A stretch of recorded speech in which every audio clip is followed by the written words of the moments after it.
శనగలు నైవేద్యంగా సమర్పించే శివాలయం గురించి తెలుసుకుందాం.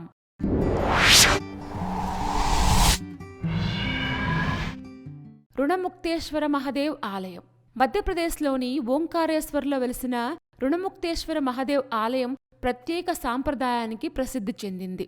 ఇక్కడ భక్తులు శివలింగానికి శనగలను నైవేద్యంగా సమర్పిస్తారు. ఇలా సమర్పిస్తే అప్పుల బాధలు తొలగి ఐశ్వర్యం కలుగుతుందనేది ఇక్కడి వారి విశ్వాసం.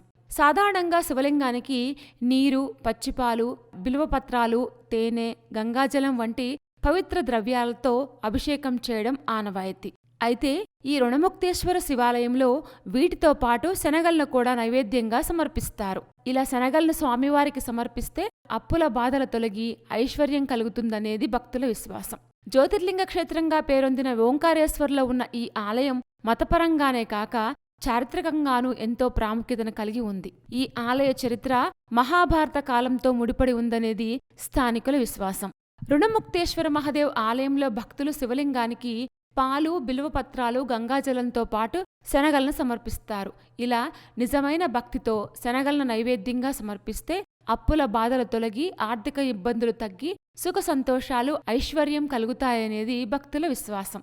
ఈ సాంప్రదాయం వెనుక మరో ఆసక్తికరమైన కథ కూడా ఉంది. దేవతల గురువైన బృహస్పతి ఈ క్షేత్రంలో నివసించారని పురాణ కథనం చెప్తోంది.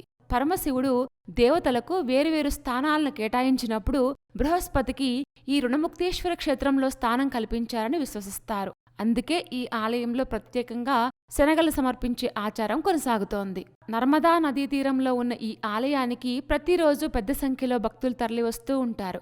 ముఖ్యంగా సోమవారాలు, మహాశివరాత్రి, కార్తీక మాసం వంటి పుణ్యదినాల్లో భక్తుల రద్దీ ఎక్కువగా ఉంటుంది.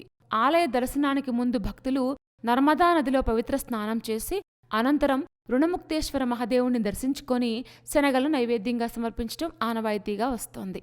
ఈ ఆలయం యొక్క నిర్మాణం పాండవులతో సంబంధం కలిగి ఉందని స్థానిక పురాణాల ద్వారా తెలుస్తోంది. వనవాస కాలంలో శ్రీకృష్ణుడి యొక్క సూచన మేరకు పాండవులు తమపై ఉన్న రుణబాధల నుండి విముక్తి పొందేందుకు ఈ రుణముక్తేశ్వర మహదేవ్ ఆలయాన్ని ప్రతిష్ఠించారని విశ్వాసం. వనవాసం ముగిసిన అనంతరం వారు తిరిగి వచ్చి మహదేవునికి కృతజ్ఞతలు తెలిపారని చెప్తారు.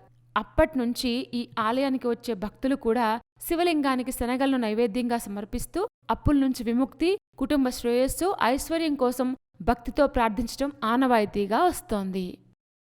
శనగలను నైవేద్యంగా సమర్పించే అద్భుతమైన శివాలయం చాలా ఇంట్రెస్టింగ్గా ఉంది కదూ. ఇలాంటి మరిన్ని విశేషాల కోసం మా ఛానల్ సబ్స్క్రైబ్ చేసుకోండి.